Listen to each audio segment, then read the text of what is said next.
This is Fraud to Fearless. Friends, you are made for more purpose, more confidence, more impact. Because when you live fearless, you inspire others to do the same. Let's go! My friends, today something is happening that has never happened before. And to be honest, I'm kind of freaked out because we're doing a solo episode today. It's just you and me today. Hayden's not here and we are going to miss him so much, but I'm so excited. If you're watching on YouTube, then you can see this is a different location. Why do I do this? Whenever there's some like change or big event, I did this for like a conference too once where I'm like, oh, we're going to do something new. So why don't we just make everything different? I'm recording a solo episode in a different location, but it's comfy. See, I just wanted to get cozy. I'm thinking when I'm doing these podcasts, I try to imagine that it's just you and me talking, having a conversation.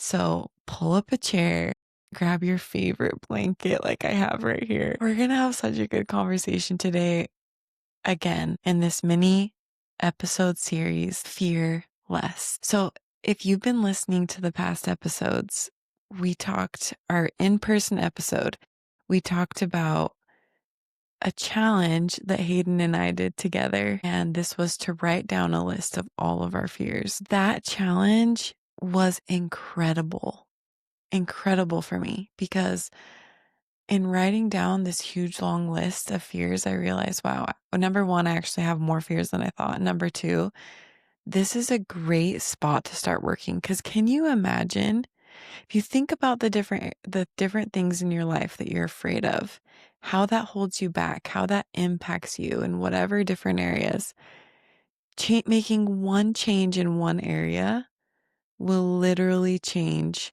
and have ripple effects in the rest of your life. So I'm actually going to give a little plug for this. You can see the video. I'm holding up our Fearless Journal. This is going to be available on Amazon soon. I'm so excited for you guys to have it. But we ask you guys to do a few activities, challenges, if you will, in the different episodes. And we thought, what better way to document and have a space where you're doing all these things in your own journal. So this looks so cool, you guys. This one's not for resale, but you're going to love it. All right.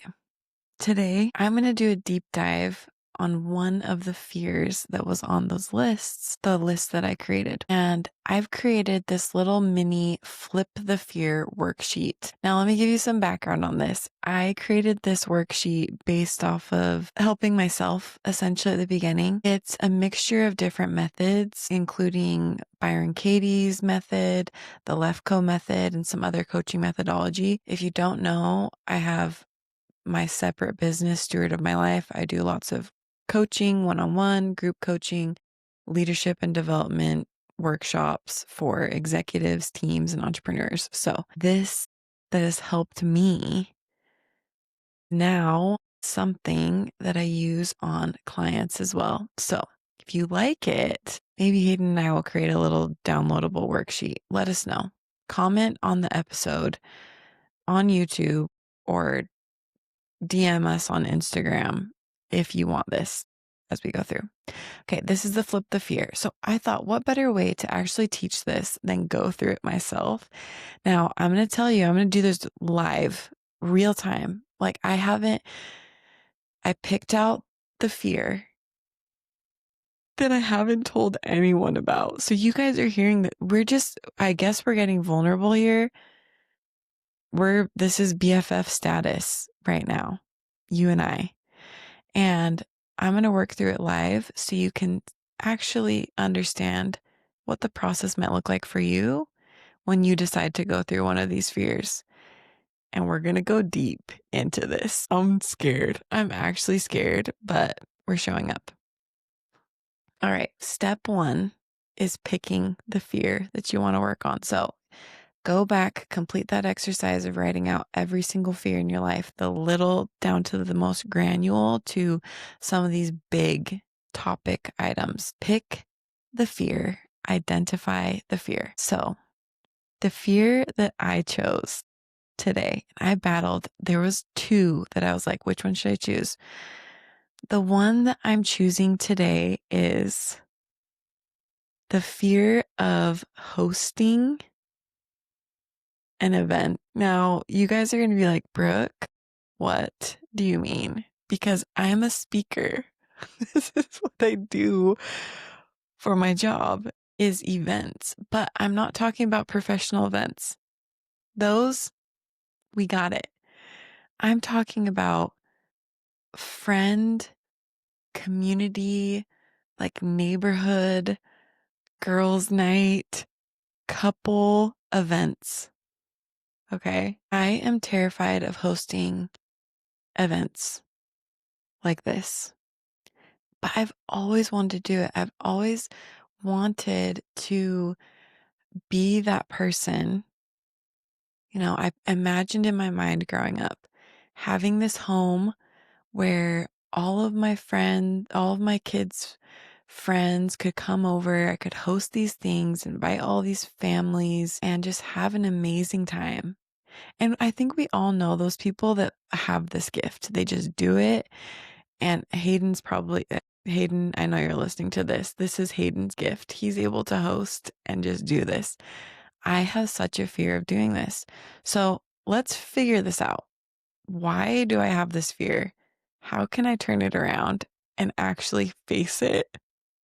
And this is going to hold me accountable because you will see how my life changes after this episode. Are you ready? I'm so excited. Okay, so you've identified the fear. Now, after I've identified the specific fear, now we want to talk about the belief. So we know that there's the specific fear of hosting an event, but when there's a fear, there's always an underlying belief that it's anchored to. Something that I know or believe that's creating that emotion of fear in me. So, what is my belief? This is where I'll start. I am afraid that if I host an event, I don't think anyone's going to show up. Like, I'm so afraid that I'll host an event and no one will come. No one will come. And so, if no one comes, what do I believe about myself? If nobody comes, that's going to confirm that no one really cares about me or I don't have friends. I don't have friends. I'm so afraid I actually don't have friends. And if I don't have friends and I'm just like acting like I do or pretending, then this confirms that maybe I'm not loved, not worth spending time with. Just writing all these things down if you're not watching the video. Not worth spending time with, not good enough. That little Brooke's just not lovable. Okay. I think I've kind of gotten down to the bottom of it. I could keep going, but you want to keep asking yourself questions all the way down until you get to where you feel like, yep, this is it. I am at the root of it. So if I host an event, my belief is that no one will come. And if no one comes, that means no one really cares about me. And if no one cares about me and I don't really have friends, then that actually means and confirms the fear that I'm not loved. I'm not worth spending time with. I'm not good enough. That I'm not lovable. These are actual fears, you guys. Okay, so it feels like, oh my gosh, we're just gonna unpack. If you've ever done organizing or deep cleaning, this is symbolic because you open up the junk drawer and you're like, okay, I do not want to unpack all this stuff. And it always gets worse before it gets better. So we did the first step. We unpacked it. We got all the junk out of the drawer. And now we're going to dig into it, start organizing it. Step 2 is where did this fear start? Or is there an age or an event, like the earliest experience do you have of this event? All right. So, earliest event. I don't know the earliest event, but there's one that's coming to my mind. Hey, y'all, I have a secret. It's Brooke's birthday month, and I could use a little help. I asked Brooke what she wanted for her birthday, and she said what she wants most this year is to hear from you. Subscribe to Fraud to Fearless on YouTube and socials, and y'all, please let us know what you think of this episode. If you're listening to this, you are here for a reason, and Brooke and I would love to hear more about your fearless journey. All right, back to the pod.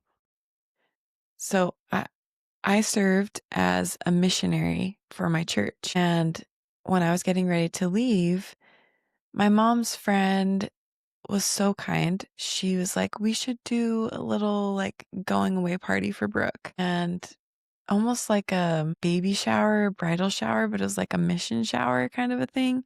I don't know. I had never gone to one of these. Like, was I the first person to ever have one of these? I have no idea. But it was kind of a time for people to come and that maybe weren't coming to my actual like going away speech. Because every missionary, before they leave, they'll give this speech in front of the congregation at church saying, like, this is where I'm going, and here's on a specific topic. We threw this party, and I remember going, and it was so nice. Like, it was all decorated.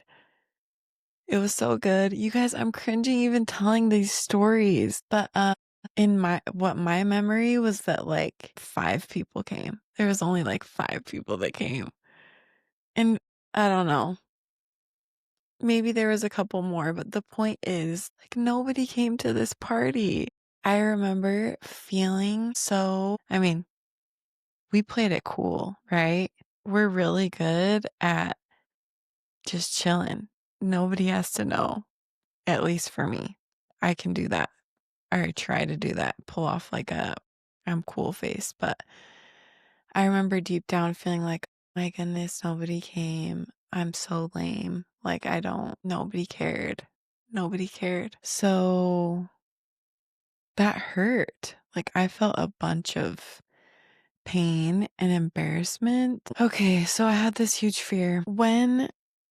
And okay, here's the other thing that's coming up in my mind is just like, I never felt like there was a couple friends in my life that I knew were like my ride or die.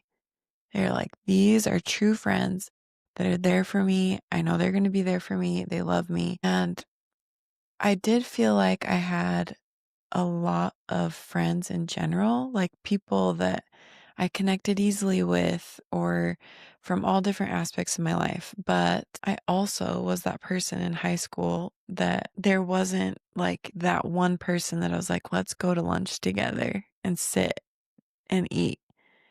I always felt like, man, I just want to leave or go eat in my car, or go hide somewhere because although I had so many quote unquote friends, I didn't have like a close, one person friend. So it's just like a fear of being seen.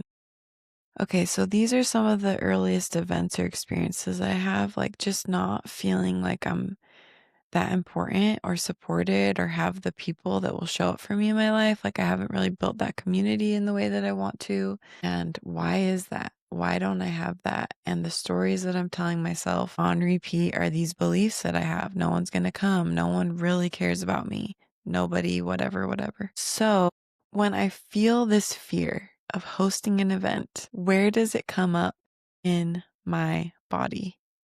Now, this is an interesting question. Usually, when I ask people, they're like, what? What do you mean? Where does it come up in my body? If you're interested in like the neuroscience and psychology of this, read the book, The Body Keeps the Score. It's so interesting how emotions, experiences actually show up in the body. The research was done with people who had gone through PTSD, specifically people that served in the military, and this is kind of where it started. But where does this fear come up in my body? When I think about hosting an event, it's almost like I probably feel it more in my chest, just like upper body, and it's almost like a shaking feeling. Yeah. That's the best way I can describe it. My chest, like a shaking feeling. What role does the fear have in my life? What's its job? This is interesting. So the fear's job is to keep me safe. I went through these experiences that solidified some of the evidence that I have had around these beliefs. Like, no, I don't have friends. People won't show up for me. And I don't want to experience that pain again. I don't want to experience that rejection. Why would I put myself in a situation where that's going to happen to me again, where I spend all this time, effort, energy? I'm super excited to connect with people and then nobody shows up. My gosh, why would I do it? Its job is to keep me safe. Its job is to keep me safe.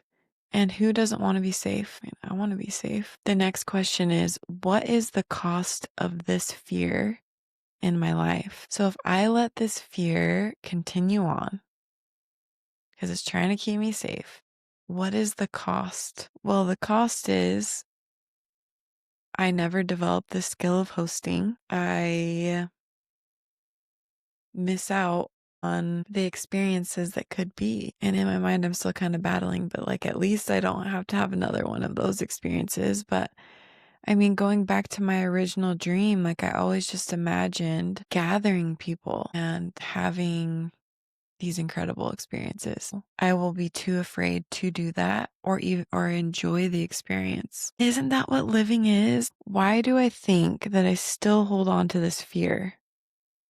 What would I have to believe in order to let go of this fear? Okay, I still hold on to this fear because I don't want to get hurt. I don't want to get rejected. I don't want my deeper fears of like I don't actually have friends or no one really cares about me to be true, to be solidified even more. So that's why I hold on to it. What do I have to believe in order to let go of this fear? I have to believe that I am loved.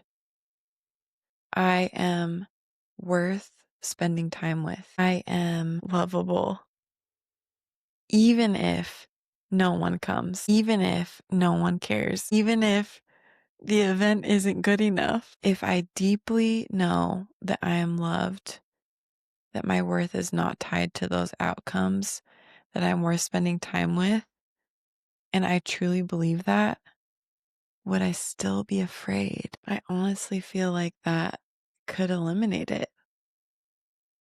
Who would I be without this fear or without these beliefs about myself? I would be different. Like it really does hold me back. Well, it's interesting though, right? I really want these experiences, but I'm basing my decisions and my actions on if other people show up. Now, granted, it is hosting an event. So like, can you host an event if no one shows up? I mean, I guess technically you could say that you hosted it and I could still have a blast, right? I could have a blast on my own. Could be filled with just so much joy, even if no one came. But so much of it is tied to what other people think and how other people's decisions, which is also ridiculous because I am assigning meaning to why people may or may not come. I mean, how many things have I not been able to go to because I'm literally just busy and I can't, or somebody's sick, or like I forgot completely. Okay, the next question. Do I want to get rid of this fear? So this is the interesting part. And I always ask this question because usually our gut reaction or like without even thinking about it, when I ask this question to my clients, do you actually want to get rid of this fear? You think, well, duh. Like, of course, I want to get rid of the fear. But I find that usually there's actually resistance. Like, maybe we want to get rid of it, but we actually don't want to because we want the safety more. So in this case, that's kind of where I'm at. It's scary to get rid of the fear because then if there's no fear, I actually have to do the thing. And do I actually want to do the thing? This is good. This is making me think of things in business that I'm struggling with right now too. Okay, what is the opposite of this belief or this fear? Kind of talked about this already, that I am loved, that I do have friends, that I am lovable, that I'm worth spending time with. The opposite of the fear would be hosting an event is not scary. It's fine. It's just hosting an event. So this is really important. It's the I am statements. I am lovable.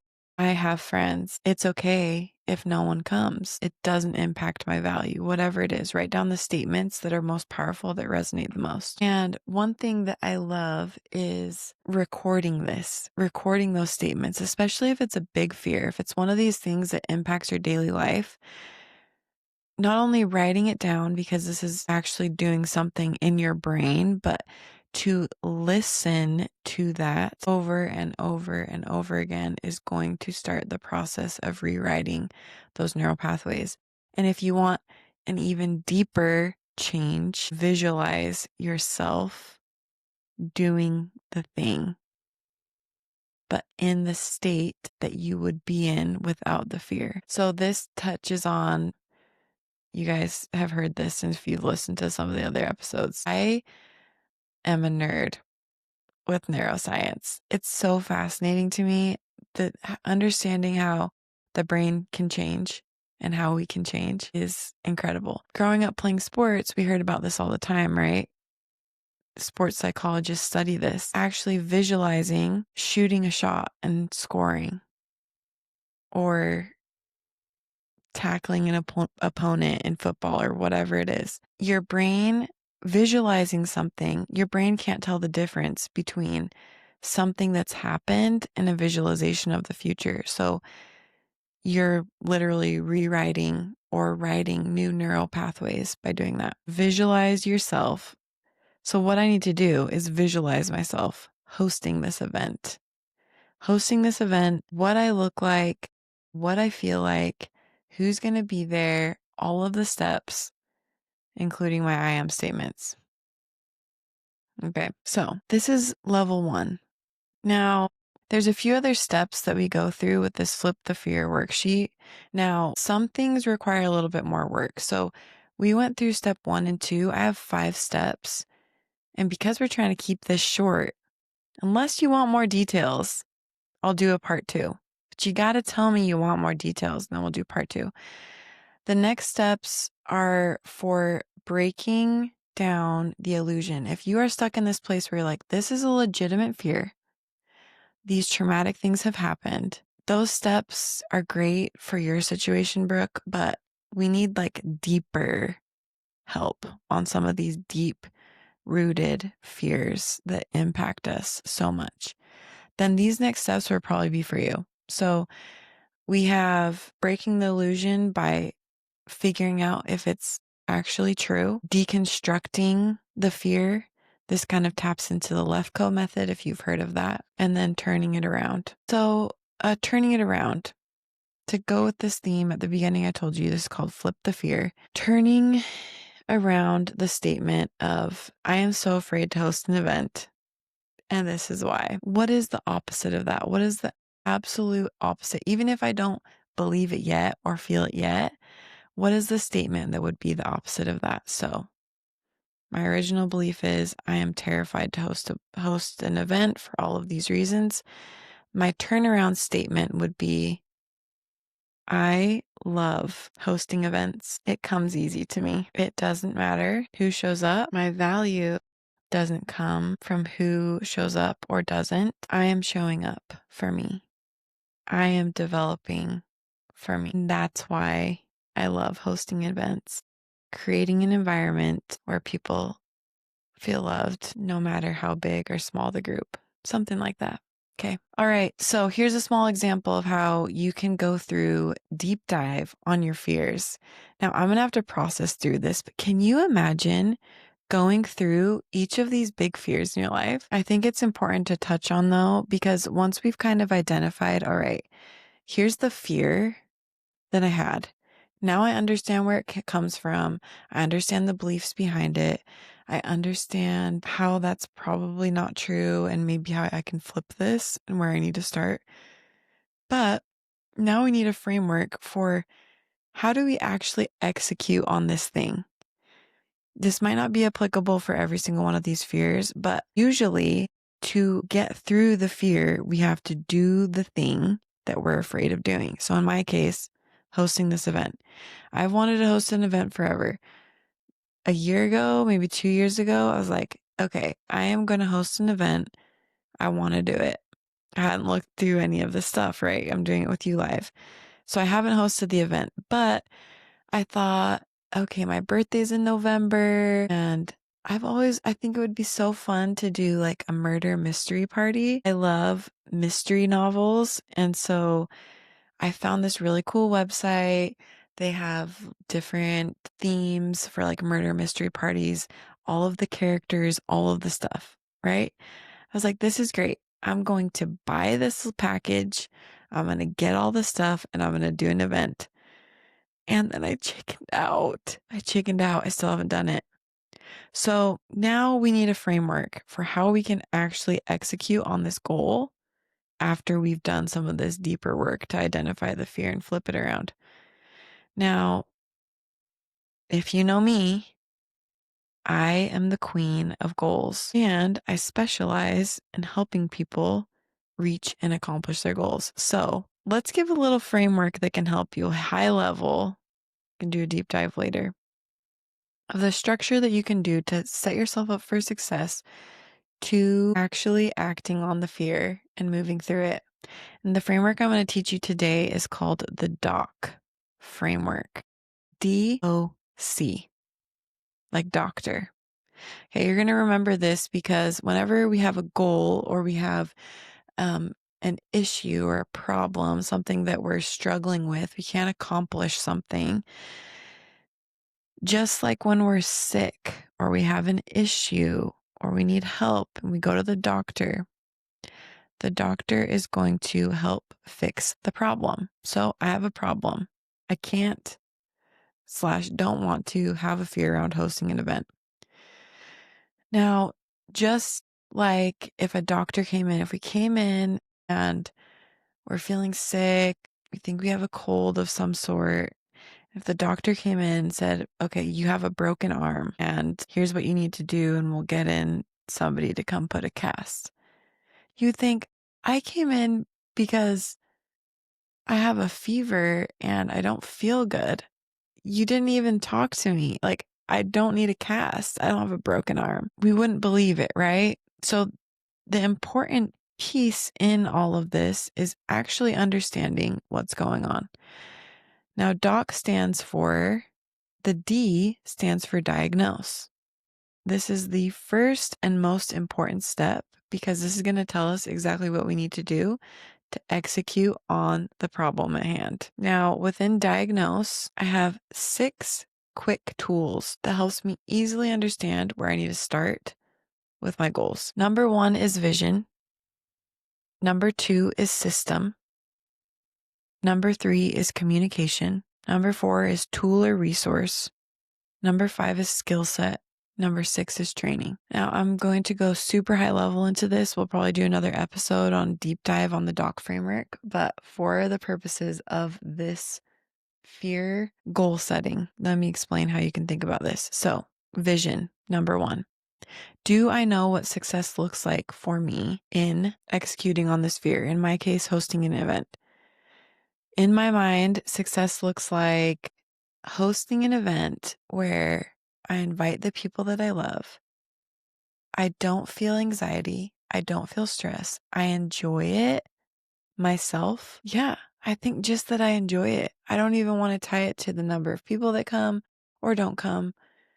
I host an event that I'm excited about and I enjoy it genuinely. That's what success looks like for me. Number 2 is system. Do I have a system in place? No, I don't have a system in place. I haven't created a system or a plan on how I would actually execute this event. This could look like me picking a date. What is the date? And if that's the date and I look backwards and I say, okay, how many people am I going to invite? When do I have to start inviting them? What things do I have to prepare for to do the event itself, to What things would I have to buy? What things do I have to set up? Wow, if I did that and I mapped that out, it's probably going to really help me not feel as much fear because I'll have a clear plan or system in place. Number 3 is communication. This looks like a couple different things for this situation. So, have I said my goal out loud? Well, I'm saying it to you guys now. So, we're going to check the box on that. This can also look like talking to somebody who has also felt this way or that knows how to do the thing that I'm afraid of doing, maybe does it well. I have talked to people in general, but not in details of like, how do you do this and execute on it? So that's another place I can start. Number 4 is tool resources. So this looks like, do I actually have the tool or tools or resources to execute on the thing that I'm wanting to do? For hosting of an event, this would look like, do I have the location that I'm going to do it at? I do have the program. I do have the murder mystery event packet. So at least I have that resource. All right, number 5 is skill set. Do I have the skill set to actually do this? I would not consider this a gift of mine. But I do have a friend that recommended a book to me called The Art of Hosting or maybe The Art of Gathering. So I think that could be a potential thing. If I feel like I need to gain the skill set, I mean, I can talk to people. I can make people feel comfy, right? But maybe I could read that book and that will help me develop that skill set a little bit more. And then the 6th thing is training. Yeah, maybe I would need specific training. I could look into that. Somebody that does a course on hosting events if I felt like I was called to that, right? So I like this framework. There's these 6 different topics, and some of them might not apply to the fear, right? But why I like the framework is because it immediately helps me diagnose what is the actual problem going on here. And where can I start? It gives me my first step rather than everything feeling so convoluted, confusing, chaotic, and thinking I just need to bust through it and do it. It gives me an action plan of where I can start. Okay, do I even have a vision of what success looks like on the other side of this? Do I have a system in place? Is there someone that I need to talk to? Do I even have the tools or resources to do the thing? Do I have the skill sets? Do I need training to do this thing? And that tells me very quickly where I can start to start moving through this. Maybe it's not executing the event. Maybe it's building up a skill first, creating a system, knowing what success looks like. That feels so much better than just, let's just bust through it. All right. So the rest of the DOC framework, that's D in the DOC framework is diagnose. O stands for own.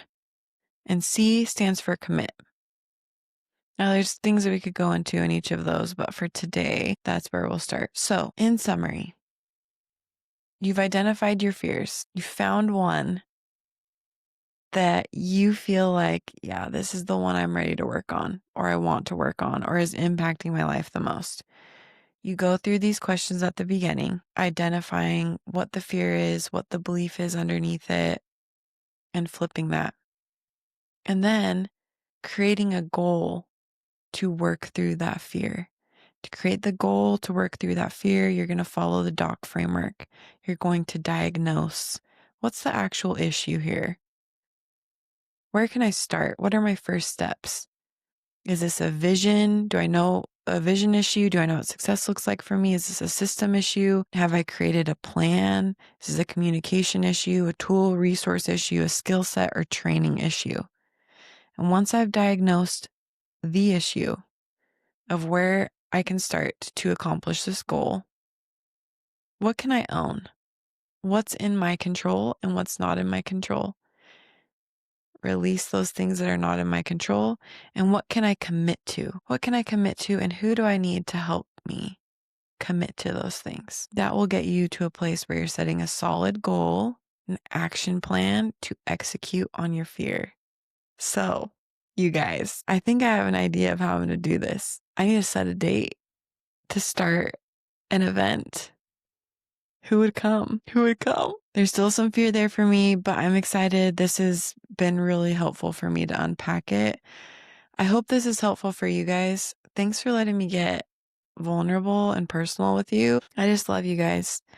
I'm grateful for each of you. I know that we all have our fears. We all have things that we go through and things that are holding us back, things that we don't want to look at, pain, suffering, and it takes a toll. I hope that you feel seen. It's scary to identify these things. No one likes to clean out the junk drawer, but we all know that when it's organized, it's so much better. So much better. I love spending this time with you. Hayden, we miss you. But let us know if you liked this episode, if you liked some of the frameworks, or if you'd like a little handout yourself. Reach out. We'd love to hear it. For now, that's the pod.